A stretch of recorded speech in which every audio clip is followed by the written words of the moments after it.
Welcome to my channel PMC classes. So मेरे शेर और शेरनियों, क्या हाल है। आज हम यहाँ शुरू करने वाले हैं काइनेटिक थ्योरी ऑफ गैसेस। बहुत ही छोटा सा चैप्टर है ये। इस चैप्टर में वैसे और ज़्यादा कुछ है नहीं। बट ज़्यादा कुछ नहीं है, बट ज़्यादा कुछ ना होके भी इसमें बहुत कुछ है, क्योंकि ये जो चैप्टर है वो लिंक होता है हमारे पास कहीं ना कहीं थर्मोडाइनमिक्स से, थर्मल प्रॉपर्टीज से भी थोड़ा बहुत लिंक करता है। हमने CPCV वगैरह पढ़ा था, तो यहाँ हमारे पास वही CPCV वगैरह ही है, और यहाँ कुछ लॉज वगैरह भी है, डिग्री ऑफ फ्रीडम वगैरह भी है, एंड हमारे पास काइनेटिक एनर्जी के रिलेशंस वगैरह है। यहाँ से हम पढ़ेंगे ये chapter kinetic theory of gases. इसमें जो है हम काइनेटिक थ्योरी ऑफ गैसेस ही क्यों पढ़ते हैं, हम काइनेटिक थ्योरी ऑफ जो हमारे पास सॉलिड है वो क्यों नहीं पढ़ते, काइनेटिक थ्योरी ऑफ लिक्विड क्यों नहीं पढ़ते। पढ़ सकते हैं, बट थोड़ा सा डिफ़िकल्ट टास्क हो जाता है हमारे लिए, क्योंकि उसमें जो हमारे पास मॉलिक्यूल्स होते हैं लिक्विड में या सॉलिड में जो होते हैं, उसमें थोड़े से क्लोजली पैक्ड होते हैं। सॉलिड में बहुत ज़्यादा ही होते हैं, लिक्विड में थोड़े से कम होते हैं, बट गैस में जो होते हैं वो हमारे पास जो पार्टिकल होते हैं बहुत लूजली या फ्री होते हैं, ठीक है। बट कंडीशन क्या होती है उसमें, हमारे पास जो सॉलिड है उसमें इंटरमॉलिक्यूलर फोर्स ऑफ अट्रैक्शन जो है वो बहुत ज़्यादा होता है, लिक्विड में भी होता है, बट सॉलिड में वो बहुत ही कम होता है या हम नेग्लिजिबल मानते हैं। उसकी स्टडी करना जो है हमारे लिए थोड़ा सा इन दोनों के कंपैरेटिवली थोड़ा सा आसान होता है। इसलिए हम काइनेटिक थ्योरी ऑफ गैसेस पढ़ते हैं। क्लियर। हमारे पास स्टार्टिंग में सबसे पहले क्या आता है, हमारे पास बॉयल्स लॉ आता है। देखो बॉयल्स लॉ क्या है हमारे पास। बॉयल्स लॉ एक बहुत ही बढ़िया सा साइंटिस्ट था बॉयल्स, उसने एक हमारे पास लॉ दिया। क्या लॉ दिया, एक बहुत ही आसान सा लॉ दिया कि it states that the volume of a given gas is inversely proportional to its pressure provided the temperature remain constant. इसमें क्या है हमारे पास, इस लॉ ने क्या बोला, क्या है that the volume of a given gas, जो हमारे पास वॉल्यूम होगा एक गिवन गैस की, वो इनवर्सली प्रोपोर्शनल किसके होगा, प्रेशर के। और साथ में कंडीशन क्या बोली है, कब होगा ये चीज़, जब हमारे पास टेम्परेचर होगा वो कांस्टेंट होगा। V is directly proportional to 1/P and V is equals to Kp where K is the constant. PV is equals to क्या हो गया हमारे पास, K constant। हमारे पास P1 V1 is equals to क्या हो जाएगा, P2 V2। मेरे को अगर P एंड V के बीच का ग्राफ बनाना है, कैसा ग्राफ बनेगा हमारे पास, P एंड V के बीच का ग्राफ इनवर्सली प्रोपोर्शनल ग्राफ कुछ ऐसा बनता है, where T is constant and P directly proportional to 1/V का ग्राफ कुछ ऐसा बनेगा, ऐसा डायरेक्टली प्रोपोर्शनल वाला, जिसमें भी हमको क्या गिवन है, T is equals to constant. Next आता है हमारे पास चार्ल्स लॉ। चार्ल्स भी एक हमारे पास साइंटिस्ट था, उसने भी बहुत एक सुंदर सा प्यारा सा बेहतरीन सा लॉ प्रोवाइड किया हमको। उसमें क्या बोला इसने, it state that if the pressure remain constant, अगर इसमें इसने बोला है प्रेशर अगर मेरे पास क्या रहता है constant, then the volume of a given mass of a gas increase. अगर मेरे पास प्रेशर कांस्टेंट रहेगा तो हमारे पास वॉल्यूम जो होगी गिवन मास की वो इंक्रीज होगा या डिक्रीज होगा, कितना, 1/273.15 इंक्रीज होगा या डिक्रीज होगा जब मेरा प्रेशर रिमेन कांस्टेंट होगा ऑफ इट्स वॉल्यूम एट, और ये कब होगा, इंक्रीज या डिक्रीज मास में कब होगा, 0 डिग्री सेल्सियस पे, फॉर ईच 1 डिग्री सेल्सियस। मतलब जैसे ही मैंने 1 डिग्री सेल्सियस टेम्परेचर जो है राइज किया, तो मेरा मास जो है वो इंक्रीज हुआ या डिक्रीज हुआ, इतना कब हुआ, जब मेरा प्रेशर कांस्टेंट रहा। क्लियर। हमारे पास एट 1 डिग्री सेल्सियस पे जो हमारे पास फॉर्मूला आता है V1, मतलब 1 डिग्री सेल्सियस पे जो इंक्रीज हुआ, स्टार्टिंग में इनिशियल में V0 था, तो V0 का वॉल्यूम का इंक्रीज हुआ 1/273, तो ये रहा V0 अपॉन में 273.15। स्टार्टिंग में V0 था तो उसमें इंक्रीज हुआ 1/273, तो V0 का इंक्रीज, तो दोनों को ऐड कर दिया तो हमारे पास V1 आएगा हमारे पास। क्लियर। V0 हमने कॉमन ले लिया तो 1 अपॉन में 273.15। अगर 2 डिग्री में करता तो क्या होता, V2 is equals to V0 1 + 2/273.15। T degree में करता तो क्या हो जाएगा, VT is equals to V0 bracket 1 + T/273.15। यहाँ से हमने एलसीएम ले लिया तो हमारे पास ये रिजल्ट आ गया। Clear is that. नेक्स्ट हमारे पास आता है इसी में, if T0 and T are the temperature on Kelvin scale to 0 degree Celsius and T degree Celsius, मतलब T0 जो है हमारे पास कैलविन स्केल में 0 डिग्री सेल्सियस डिटरमाइन करवाता है and T degree Celsius determine करवाता है। क्लियर। हमारे पास T0 का जो फॉर्मूला आएगा, T0 is equals to 273 + 0 is equals to 273.15 and T is equals to 273.15 + T, तो ये हमारे पास इतना ही रहेगा। T की वैल्यू हम कुछ भी पुट कर सकते हैं, 1 2 3 4 5 6 एक्सेट्रा एक्सेट्रा एक्सेट्रा। हमारे पास यहाँ इस कंडीशन में P जो है वो क्या रहेगा, कॉन्स्टेंट रहेगा T के, पी जो रहेगा हमारे पास कांस्टेंट रहेगा एंड वी एंड टी के बीच का ग्राफ क्या रहेगा, this is a straight line. Clear. So next आता है हमारे पास गे-लुजैक लॉ। गे-लुजैक लॉ क्या कहता है हमारे पास, इसने भी थोड़ा सा चार्ल्स जैसा ही लॉ दिया, बट इसने क्या बोला, चार्ल्स ने बोला था कि हमारे पास प्रेशर कांस्टेंट रहता है, बट गे-लुजैक ने बोला हमारे पास क्या कांस्टेंट रहेगा, वॉल्यूम कांस्टेंट रहेगा। वॉल्यूम कांस्टेंट रहेगा तो इंक्रीज या डिक्रीज किस में होगा, हमारे पास प्रेशर के रिस्पेक्ट में होगा।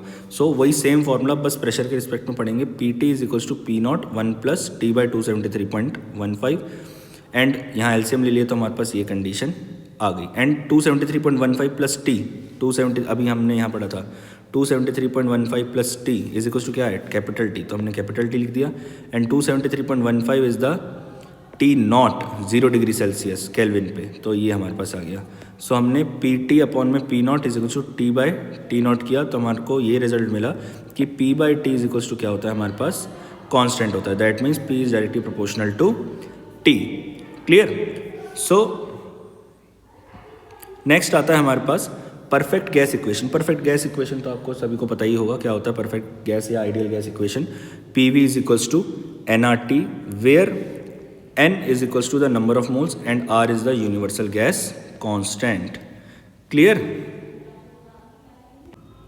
चलिए अब स्टार्ट करते हैं kinetic theory of an ideal gas. तो अब यहाँ से जो टॉपिक है, मोस्ट इंपॉर्टेंट टॉपिक है हमारे जो पेपर में आने वाला और पूरे चैप्टर में सबसे इंपॉर्टेंट टॉपिक है यही kinetic theory of an ideal gas. तो यहाँ कुछ एजम्पशन है वो हम पढ़ लेते हैं। क्या है एजम्पशन है, all gas consist of molecules. सारे गैसेस में मॉलिक्यूल्स तो पता ही है आपको, मॉलिक्यूल्स होते हैं। The molecules are rigid, molecules rigid होते हैं। Elastic spheres identical in all respect for a given gas and different for different gas, मतलब अलग अलग गैसेस के लिए अलग अलग जो है वो शेप एंड साइज के होते हैं। The size of a molecule is negligible compared with the average distance, मतलब जो साइज होता है वो नेग्लिजिबल होता है अगर मैं उसके एवरेज डिस्टेंस से कंपेयर करूँ, किसके, उसके दोनों molecule, between the molecules. The molecules are in random motion, जो गैस के मॉलिक्यूल्स होते हैं वो कैसे होते हैं, फ्री होते हैं, तो रैंडम क्या होंगे, मोशन में होंगे। नेक्स्ट आता है हमारे पास how does a gas exert pressure. हमारे पास जो गैस है वो प्रेशर कैसे एग्जर्ट करेगी, due to continuous collision of its molecule. अब गैस है, फ्री टू मूव हो रही है, एक के साथ एक कोलाइड करेगा तो क्या होगा, हमारे पास कोलिजन होगा, और कोलिजन की वजह से हमारे जो मॉलिक्यूल है वो वेसल से टकराएगा, वेसल की वॉल से टकराएगा, एंड वेसल की वॉल से टकराने के बाद वो क्या जनरेट कर देगा, कुछ अमाउंट ऑफ प्रेशर जनरेट करेगा। तो ऐसे ही हमारे पास जो है प्रेशर जनरेट होता है। तो इसकी बहुत खूबसूरत सी, बहुत बेहतरीन सी एक एक्सप्रेशन है प्रेशर की, तो वो हम पढ़ेंगे, और बहुत ही ज़्यादा इंपॉर्टेंट एक्सप्रेशन है, बहुत ही ज़्यादा। सो वो हम पढ़ेंगे, expression for pressure exerted by a gas. So हमारे पास क्या है, let n be the number of gas molecules per unit, हमने मान लिया एन जो है नंबर ऑफ गैस मॉलिक्यूल्स है per unit, volume and m be the mass of each molecule, और एम क्या हमारे पास मास है ईच मॉलिक्यूल का। अब मॉलिक्यूल मूविंग विद वेलोसिटी, अब हमारे पास कोई भी अगर क्यूब, क्यूबॉइड जो भी है उसके तीन जो है डायरेक्शन होंगे, एक्स वाई वाला एंड जेड वाला। So v x, v y and v z. V x is for velocity at x, v y is for velocity at y, v z is the velocity at Z.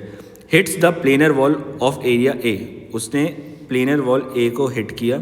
As the collision is elastic, जो हमारे पास collision है वो elastic है, तो elastic की वजह से हमारे पास वॉल से टकराने के बाद वापस जो है हमारा मॉलिक्यूल डायरेक्शन में आएगा, सेम डायरेक्शन में आएगा वेलोसिटी, और वेलोसिटी भी क्या होगी, सेम। इस कंडीशन में हम मान लेते परफेक्टली इलास्टिक कोलिजन मान लेते हैं। बट मेरे पास जो चेंज होगा वो किस में चेंज होगा, सिर्फ एक्स वाली डायरेक्शन में ही चेंज होगा। अगर मान लो मेरे पास ये वॉल है, यहाँ से ऐसे गया इस डायरेक्शन में और इसी डायरेक्शन से ऐसे वापस आ गया, तो यहाँ जब गया तो हमारे पास किस वेलोसिटी से गया, पॉजिटिव का वी एक्स से गया। वापस जब आया तो किस वेलोसिटी से आया, माइनस का वी एक्स वेलोसिटी से आया। इस कंडीशन में मेरे पास जो मोमेंटम होगा वो क्या होगा, चेंज इन मोमेंटम। ये देखो, the change in momentum of the molecule is equals to minus का फाइनल माइनस इनिशियल मोमेंटम होता है। मोमेंटम का फॉर्मूला क्या होता है, मास इंटू वेलोसिटी।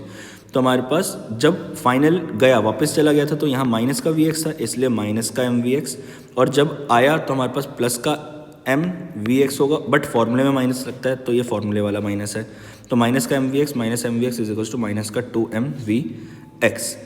ठीक है, देन आता है इसके बाद by the conservation of momentum, the momentum imparted to the wall in each collision. तो मोमेंटम कितना, ये तो डायरेक्शन के लिए हो गया, बट मोमेंटम एक्चुअल में जो हम, अगर मैं सिर्फ मैग्नीट्यूड लूँ, वो कितना मोमेंटम जनरेट हो रहा है, 2mvx जनरेट हो रहा है। ठीक है, so number of hitting wall of area A in time delta T is equals to, जो हमारे पास फॉर्मूला आता है वो क्या आता है, half A v x delta T into number of molecules per unit volume. तो नंबर ऑफ मॉलिक्यूल हिटिंग जो है वो हमारे पास यहाँ से ये फॉर्मूला जनरेट हो जाएगा। देन क्या करेंगे हम, इसको सॉल्व करके हमारे पास ये वाला इक्वेशन आ जाएगी, half A v x delta T into N.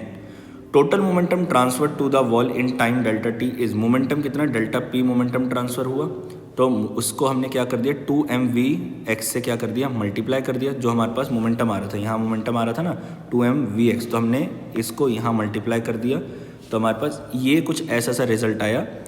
ये 2 से 2 कैंसिल, बाकी सबको मल्टीप्लाई किया तो आ गया nmv(x²) a delta T. Force निकालना है, फोर्स का फॉर्मूला क्या होता है, change in momentum upon change in time. So force exerted on the wall of area A delta P upon में डेल्टा टी आ गया, डेल्टा पी की वैल्यू ये वाली पुट कर दी, डेल्टा टी ये आ गया, डेल्टा टी से डेल्टा टी कैंसिल। सो हमारे पास जो प्रेशर आ गया वो अब क्या आया, प्रेशर, यही वो प्रेशर है जो कि हमारे पास मॉलिक्यूल जो है वो लगा रहा है और उसकी वजह से हमारे पास प्रेशर जनरेट हो रहा है, प्रेशर एक्सर्टेड बाय गैस से। बट एक्चुअल में कहाँ से आ रहा है, वो गैस के जो मॉलिक्यूल है कोलिजन के बाद जब वॉल पे हिट करते हैं वहाँ से मोमेंटम चेंज होती है, मोमेंटम चेंज होने के बाद फोर्स आता है, फोर्स के बाद हमारे पास क्या आता है, प्रेशर आता है। तो हमारे पास प्रेशर का फॉर्मूला आ गया P = nmv(x²). As the molecule move with different velocity so we replace. अब मॉलिक्यूल जो हमने पढ़ा था कि मॉलिक्यूल्स अलग अलग वेलोसिटी से ट्रैवल करती है, तो हमको एक एक का तो निकालेंगे नहीं, हम क्या करेंगे, इसका एवरेज निकालेंगे। तो हमने एज्यूम कर लिया जो v(x²) बार जो है वो एवरेज वेलोसिटी, तो उसकी जगह हमने क्या पुट कर दिया v(x²) bar, where this is the average velocity. As the gas is isotropic, ये आइसोट्रॉपिक क्या बवाल है भाई, having the same physical property in different direction. Isotropic का मतलब क्या है, जो प्रॉपर्टी है, फिजिकल प्रॉपर्टी है वो सेम रहेगी, बट डायरेक्शन क्या होंगे, बस चेंज होंगे। सो वेलोसिटी भी वही कंडीशन रख लेते हैं, v(x²) इक्वल होगा vy², vz², मतलब सारी डायरेक्शन में जो वेलोसिटी है वो क्या रहेगी, सेम रहेगी, बस डायरेक्शन क्या रहेगा, चेंज। तो इसकी एवरेज, इसका एवरेज और इसका एवरेज भी सेम रहेगा।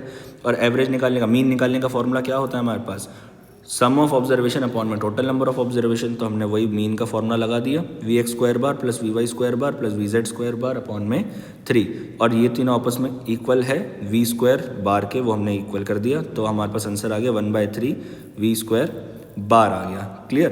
तो v² bar is the mean square velocity of the molecule. ये क्या होता है हमारे पास, मीन स्क्वायर वेलोसिटी होता है मॉलिक्यूल का। सो हमारे पास जो रिजल्ट आ गया वो क्या आ गया, यहाँ इस वैल्यू को यहाँ पुट कर देंगे तो हमारे पास क्या आ गया, P = 1/3 nmv² बार। एंड यहाँ से अगर हमको डेंसिटी निकालनी है तो डेंसिटी क्या हो जाएगी, मास अपॉन वॉल्यूम। मास हमारे पास कितना होगा, टोटल मास, तो n × m, और वॉल्यूम इसमें क्या कंसीडर कर लेंगे, 1 पर यूनिट वॉल्यूम के लिए निकालते हैं, तो हमारे पास वॉल्यूम हो गया 1 पर यूनिट का मतलब 1 होता है, तो इसलिए हमने वॉल्यूम की जगह क्या पुट कर दिया 1। सो हमारे पास डेंसिटी जो है वो इक्वल किसके आ गई, n number of molecules into एक मॉलिक्यूल के मास के। तो हमारे पास P का जो फॉर्मूला आ रहा है डेंसिटी के टर्म में, अब देखो हमारे पास यहाँ nm आ रहा था, यहाँ ρ = nm आ गया, तो हमारे पास इसकी जगह हम क्या पुट कर सकते हैं, ये रो पुट कर सकते हैं। तो हमारे पास फॉर्मूला आ गया P = 1/3 nm की जगह ρ v² बार। क्लियर, इतना क्लियर हो गया।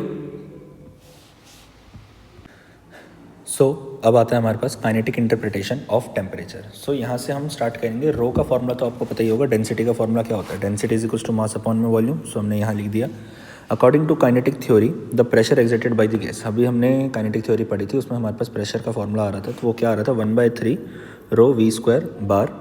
सो रो की जगह हमने क्या लिख दिया, mass by volume v² bar. So हमारे पास ये जो मास था वो यहाँ चला गया P के पास, तो PV = क्या हो गया हमारे पास 1/3 मास v² बार। अब मेरे को काइनेटिक थ्योरी है, काइनेटिक मतलब काइनेटिक एनर्जी कहीं ना कहीं, एंड काइनेटिक एनर्जी का फॉर्मूला क्या होता है, हाफ mv²। इसका मतलब मेरे को यहाँ कहीं ना कहीं हाफ mv² बनाना पड़ेगा। मेरे पास 1/3 mv² बार है, मेरे को 1/2 और चाहिए। सो हमने क्या किया, 2 से मल्टीप्लाई, 2 से डिवाइड कर दिया। सो हमारे पास क्या आ गया, 2/3 1/2 mv² bar, where 1/2 mv² bar is the kinetic interpretation, kinetic energy. So but 1/2 mv² bar is the average kinetic energy E of 1 mole of the gas. So हमने इसकी जगह क्या लिख दिया, E लिख दिया। सो PV = 2/3 E आ गया हमारे पास। सो हमारे पास अब आता है the ideal gas equation for 1 mole. तो P V is equal to क्या होता है NRT। एक ये इक्वेशन होगी हमारे पास, एक ये इक्वेशन होगी हमारे पास, दोनों ही पी वी का फॉर्मूला है, दोनों को क्या कर दिया कंपेयर। सो हमारे पास क्या आ गया 2/3 E is equals to R T, where E is equals to 3/2 R T आ गया हमारे पास। चार्ल्स लॉ से हम देखेंगे इसमें क्या होता है हमारे पास। Charles law at constant pressure था हमारे पास। सो उसमें बोला था हमारे पास जो वॉल्यूम है डायरेक्टली प्रोपोर्शनल किसके होता है हमारे पास टेम्परेचर के। So P is equals to 1/3 rho V square bar is equals to 1/3 m/v v square bar. This is the volume and this is the velocity square bar. So हमारे पास क्या आ गया V is equals to 1/3 m/p आ गया हमारे पास। अब देखो ये यहाँ और ये यहाँ तो ऊपर नीचे कर दिया, V is equals to m/p v square bar आ गया, where V is directly proportional to v square bar. मतलब जो वॉल्यूम है वो डायरेक्टली प्रोपोर्शनल है वेलोसिटी के स्क्वायर के, एवरेज वेलोसिटी के स्क्वायर के। एंड काइनेटिक थ्योरी के हिसाब से जो हमारे पास वेलोसिटी का स्क्वायर है का बार जो है एवरेज वेलोसिटी का जो स्क्वायर है वो डायरेक्टली प्रोपोर्शनल है टेम्परेचर के। क्लियर। तो ये है हमारे पास। नेक्स्ट हमारे पास आता है गेल-यूज़ैक लॉ से। गेल-यूज़ैक लॉ में बस कुछ नहीं है, वही चीज़ें हैं, बस हमारे पास इसमें प्रेशर डायरेक्टली प्रोपोर्शनल होता है टेम्परेचर के। सेम वही किया है, pressure is equals to 1/3 mass upon volume V square bar. तो यहाँ तो प्रेशर की टर्म्स थी तो इसलिए हमने डायरेक्टली कुछ ऊपर नीचे करने की जरूरत पड़ी नहीं हमको। तो P is directly proportional to V square bar हो गया। Clear. And V square bar is directly proportional to T। अब आता है हमारे पास बहुत ही उम्दा टॉपिक, बहुत ही बढ़िया टॉपिक, बेहतरीन शानदार, degree of freedom. Degree of freedom क्या है हमारे पास। अब देखो डिग्री ऑफ फ्रीडम हम पढ़ेंगे द नंबर ऑफ कोऑर्डिनेट्स और quantities required to represent the molecule. मतलब मेरे को कितने नंबर ऑफ कोऑर्डिनेट चाहिए या कितने नंबर ऑफ क्वांटिटीज चाहिए एक मॉलिक्यूल को रिप्रेजेंट करने के लिए, उसको हम कहते हैं डिग्री ऑफ फ्रीडम कहते हैं। ठीक है। The number of degree of freedom of a system is equals to the total number of coordinate required to specify the position of the constituent particle of the system minus the number of independent relation exist between the particle. तो देखो हमारे पास F denotes the degree of freedom. 3n, n हमारे पास तीन चीज़ों के लिए होता है, mono atomic, di atomic and tri atomic. So mono is 1, di is 2 and tri is 3। Clear. And K is the number of independent relation. मतलब कैसे relation बना रहा है, रिलेशन मतलब क्या संबंध है दो चीज़ों के बीच में। जैसे संबंध होते हैं ना, आप तो पता ही होगा संबंध, तो रिलेशंस क्या होते हैं। तो लाइक वैसे ही हमारे पास क्या है कि कितने रिलेशंस है हमारे पास, वो होता है हमारे पास K। सो सबसे पहले आता है degree of freedom for mono atomic gas. Formula जो होता है हमारे पास F is equal to 3n-1 - K। इस कंडीशन में हमारे पास n क्या होगा हमारे पास 1। क्यों? क्योंकि ये मोनो एटॉमिक है, तो मोनो एटॉमिक के लिए क्या होगा 1। एंड हमारे पास जो है K इज इक्वल टू क्या होगा 0 होगा। तो अब ये 0 क्यों आया ये भी अभी आगे बताता हूँ एग्जाम्पल के साथ। K इज इक्वल टू इसमें क्या होगा हमारे पास 0। सो यहाँ हमारे पास क्या आ गया 3 आ गया सॉल्व करके। तो इसका मतलब डिग्री ऑफ फ्रीडम कितने हैं 3। मतलब इस पार्टिकल को रिप्रेजेंट करने के लिए तीन कोऑर्डिनेट की नीड है हमको। क्लियर। फॉर डायटोमिक के लिए n इज इक्वल टू 2 हो जाएगा and k is equal to 1 हो जाएगा। सो हमारे पास f इज इक्वल टू क्या आ गया 5 सॉल्व करके इस फॉर्मूले में पुट करके। एंड फॉर ट्राईएटॉमिक के लिए हमारे पास क्या आ जाएगा n is equal to 3 and k is equal to 2। अच्छा, अब इस वाली में कंडीशन भी है, ट्राईएटॉमिक की भी दो अलग कंडीशन है, फॉर लीनियर और नॉन लीनियर की कंडीशन। तो यहाँ है हमारे पास example. For triatomic gas there are further 2 division, दो अलग अलग तरह के डिवीजन है। एक हमारे पास अभी मैंने बोला था एक लीनियर होता है, एक नॉन लीनियर होता है। सो यहाँ हम एग्जांपल लेके समझेंगे linear, non linear and for mono atomic gas और फॉर डाई एटॉमिक गैस। सो सबसे पहले हम समझते क्या है, मोनो एटॉमिक का एग्जांपल समझते हैं हम सबसे पहले। यहाँ से हमको पता चलेगा ये जो मैं रिलेशन की बात कर रहा हूँ ये कैसा रिलेशन है, किसका रिलेशन है आखिर ये रिलेशन जो है। So for mono atomic gas, इसके लिए हमने सिंगल वाला ले लिया, हीलियम और आर्गन ले लिया, गैस ले लिया हमने। सो हमारे पास जो फॉर्मूला है वो क्या है, हमारे पास 3n-k है। n मैंने बता दिया था मोनो एटॉमिक के लिए, वो तो 1 रहेगा ही रहेगा। एंड इसमें जो हमारे पास k जो है that is the independent relation. Independent, अब देखो यहाँ हीलियम है, ये अकेला बंदा है भाई। अकेला बंदा किसके साथ रिलेशन बना सकता है, किसी के साथ रिलेशन बना सकता है नहीं, ये तो भाई सिंगल रह जाएगा। इसके साथ तो इसका कोई पार्टनर है ही नहीं भाई। इसने क्या बुराई करी है, इसने कुछ बुरा तो किया ही नहीं, क्या पता किया हो इसने पिछले जन्म में कुछ किया हो, अब भुगत रहा है ये सिंगल रहने का। सो हीलियम जो है वो सिंगल ही बंदा है, तो सिंगल किसी के साथ रिलेशन नहीं बना पा रहा। तो रिलेशन नहीं बना पा रहा तो इसके लिए k क्या हो जाएगा हमारे पास 0 हो जाएगा। सो इसलिए k is equal to 0 and f is equal to क्या आ गया हमारे पास 3 आ गया। डायटोमिक के लिए, अब डायटोमिक के पास क्या आ गया, अब O2Cl2N2 आ गया, इसका मतलब दो है इसके पास, एक यहाँ O है और ये O है, तो ये आपस में रिलेशन बना सकता है भाई, आपस में रिलेशन बना सकता है, तो रिलेशन बना सकता है, तो देखो ये और ये 2 है, तो इन दोनों ने आपस में क्या कर रिलेशन बना दिया। अब रिलेशन बना दिया तो यहाँ उसकी वैल्यू क्या हो जाएगी, पुट, तो K कितना आ गया 1, क्योंकि रिलेशन तो एक ही बना ना, दो थे, दोनों ने मिलके एक रिलेशन बनाया, तो ये दोनों क्या हो गए, K की वैल्यू क्या होगी इसमें 1 हो गई, तो यहाँ वैल्यू पुट करी तो 6 - 1 = 5। अब बात करते हैं ट्राई एटॉमिक। और ट्राई एटॉमिक में n की value for linear for non linear दोनों में ही 3 ही लेंगे, क्यों, क्योंकि ट्राई एटॉमिक है तो उसके लिए तो 3, बट यहाँ कंडीशन आती है लीनियर एंड नॉन लीनियर की कंडीशन आ जाती है। किसकी आती है, लीनियर एंड नॉन लीनियर की कंडीशन आती है। तो इस कंडीशन में क्या होता है हमारे पास, देखो ध्यान से, लीनियर के लिए हम लेते हैं एग्जांपल CO2 और BCl2, और नॉन लीनियर के लिए हम लेंगे H2O और O3। तो इसमें देखो बहुत बढ़िया कंसेप्ट है इसमें, CO2 देखो C ये रहा, O ये रहा, O ये रहा, तो डबल बॉन्ड के साथ जुड़ा हुआ है, तो O क्या डायरेक्टली इसके साथ रिलेशन बना सकता है, नहीं भाई, बीच में तो ये तीसरा कोई बंदा आ गया, तो यहाँ गड़बड़ हो रही है, तीसरा जो है वो बीच में कुछ ना कुछ तो दिक्कत पैदा कर रहा है, जो कि इसको रिलेशन में नहीं आने दे रहा। क्या नहीं आने दे रहा, नहीं आने देना आपस में रिलेशन में। सो इसने क्या किया, K की वैल्यू क्या हो जाएगी इसमें 2 हो जाएगी, क्या हो जाएगी 2, ये इसके साथ बना लेगा, ये इसके साथ बना लेगा, बट ये आपस में नहीं बना पाएगा, क्लियर। सो इसलिए हमारे पास वैल्यू क्या हो गई 2 हो गई। सो 3 × 3 = 9, 9 - 2 = 7, क्लियर। अब बात करते हैं हम नॉन लीनियर की। अब नॉन लीनियर में क्या होता है हमारे पास, अब देखो ये सारे ही 3 एक जैसे हैं, इसने इसके साथ रिलेशन बना लिया, इसने इसके साथ बना लिया, इसने इसके साथ रिलेशन बना लिया, तो इसका मतलब क्या है, तीनों ने ही आपस में क्या कर दिया, रिलेशन बना लिया, क्योंकि तीनों सेम है। सो दैट्स वाई इसमें K की वैल्यू जो होती है हमारे पास क्या होती है 3, एंड यहाँ से हमारे पास इसका डिग्री ऑफ फ्रीडम क्या आ गया 6, एंड लीनियर के लिए हमारे पास डिग्री ऑफ फ्रीडम क्या आ गया 7, फॉर मोनोएटॉमिक के लिए degree of freedom is 3, and for diatomic the degree of freedom is 5। Okay, आ गया समझ। सो यहीं हमारा चैप्टर जो है हम एंड करते हैं। So thank you, share.